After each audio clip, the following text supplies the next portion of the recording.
Ya, nyala aja. Udah. Ya, terima kasih. Assalamualaikum warahmatullahi wabarakatuh. Selamat sore dan salam sejahtera untuk rekan-rekan. Kami baru saja kedatangan Duta Besar Palestina Pak Zuhair Al-Shun, dan saya di sini sebagai Ketua BKSAP DPR RI bersama juga Ketua Grup Kerjasama Bilateral Indonesia Palestina Pak Sarul Aidi, dan juga Direktur Timur Tengah dari Kementerian Luar Negeri Bapak Bagus Hendraning, mendapatkan penjelasan yang cukup komprehensif dari Duta Besar Palestina tentang situasi dan kondisi terutama yang sedang terjadi di Gaza, di jalur Gaza. Sebagaimana kita lihat dalam beberapa hari ini terjadi satu konflik yang cukup besar, yang telah menimbulkan tentu saja korban jiwa dari kedua belah pihak gitu ya. Tetapi kami ingin menegaskan bahwa ini bukan persoalan satu kelompok atau bukan persoalan seperti yang diperlihatkan oleh media-media tertentu dari negara-negara tertentu. Kita ingin melihat ini secara objektif, secara garis besar, bahwa yang terjadi selama ini adalah pelanggaran yang sangat jelas dan sangat nyata oleh Israel terhadap perjanjian-perjanjian internasional, terhadap resolusi-resolusi Perserikatan Bangsa-Bangsa. Bahkan hampir setiap tahun selalu terjadi pelanggaran tersebut dengan penjarahan terhadap tanah-tanah milik warga Palestina di berbagai kota sampai juga Yerusalem. Dan pada tahun ini saja Perserikatan Bangsa-Bangsa mencatat sekitar lebih dari 300 warga Palestina yang dibunuh oleh Israel secara tidak sah gitu ya, dan terutama adalah warga sipil. Sehingga kalau kita melihat konteks apa yang sedang terjadi sekarang ini sebenarnya merupakan suatu upaya bagi warga Palestina untuk mempertahankan diri mereka terhadap agresi yang dilakukan oleh Israel, dan juga upaya yang dilakukan warga Palestina untuk mempertahankan tanah-tanah dan rumah-rumah mereka yang dijarah oleh Israel, dan sehingga terjadi konflik dan peperangan ini. Kita tentu terus melihat dan meninjau apa yang sedang terjadi di jalur Gaza pada khususnya. Kita tidak tahu angka-angka jumlah korban, tapi yang jelas sudah ratusan orang yang meninggal, yang mendapatkan luka-luka atau yang menjadi korban luka-luka cedera. Saya kira sudah ribuan orang. Nah, kita ingin konflik ini bisa diselesaikan dengan cara damai, negosiasi, tetapi sesuai dengan aturan yang ada gitu ya. Karena selama ini justru pihak Israel lah yang selalu melakukan pelanggaran terhadap apa yang telah menjadi kesepakatan internasional termasuk resolusi PBB. Dan kalau kita lihat bagaimana Palestina dalam kurun waktu sejak tahun 1967 sampai sekarang, wilayah-wilayahnya semakin mengecil dan terjadi pendiaman oleh dunia internasional. Jadi ini kita ingin melihat, dan nanti Pak Duta Besar juga menyampaikan, kita tentu di Indonesia, saya kira masyarakat Indonesia, pemerintah dan juga parlemen selama ini juga selalu mendukung kemerdekaan dan kedaulatan Palestina, dan inilah adalah momentum yang tepat ya untuk mengembalikan pembicaraan kepada bagaimana pengakuan dunia internasional terhadap kedaulatan dan kemerdekaan rakyat Palestina.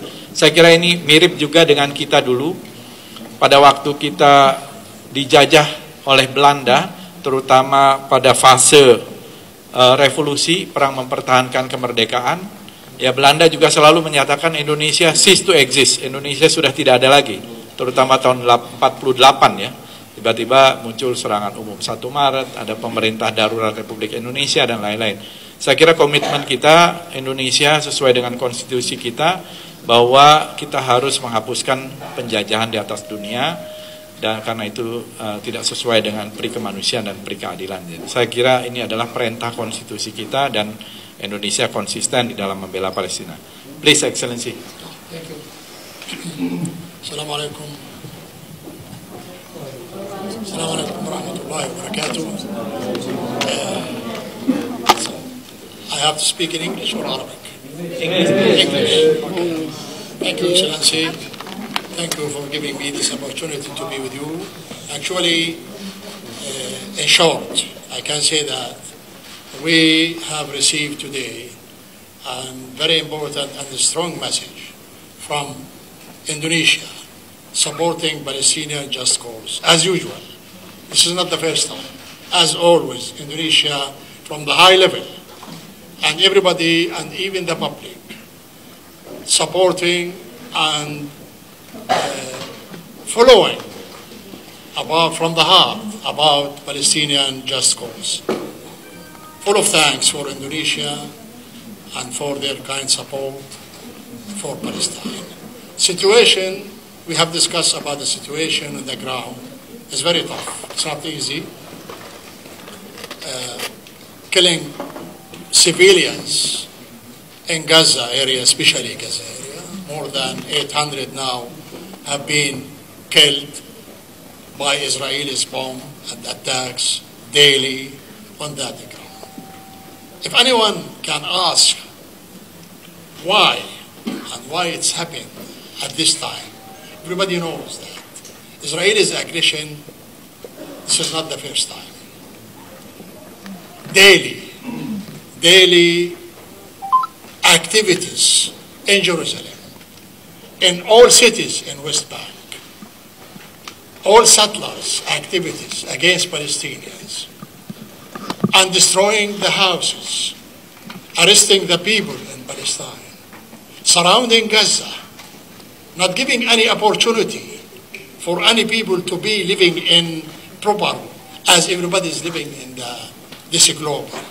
That's why Palestinians are now go for that to block these activities and these actions which happens from Israel, looking for the freedom. We need the international community to go there and to see what's happening against children, against houses, against old women. Even your hospital in Gaza, Indonesian hospital, have been destroyed. One Indonesian had been killed before yesterday there, and who is working to help the people as a treatment activity, the humanitarian assistant. He had been killed. This is Israel. Hopefully that international community can deal with our issue as they are dealing in other parts of the world, like Ukraine. See European, what they are doing against Russia, America. But why Palestine? Why you are not trying to do something for solving this issue? Talking about two-state solution, and it has not been implemented, unfortunately. So this is the game. This is the game. Palestinians cannot raise their hand, cannot remain under the siege. They have to break it, and this is what happened. We are fighting, we are struggling, and we will continue fighting and struggling till we will be free. Independence. Jerusalem is our capital. So now,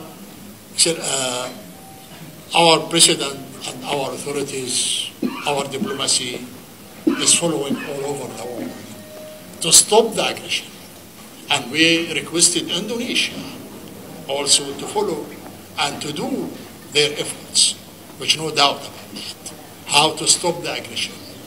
How to do more and more for Palestine, especially at this time in the international field and other parts of the world, OIC, ASEAN, or other organizations. Thank you.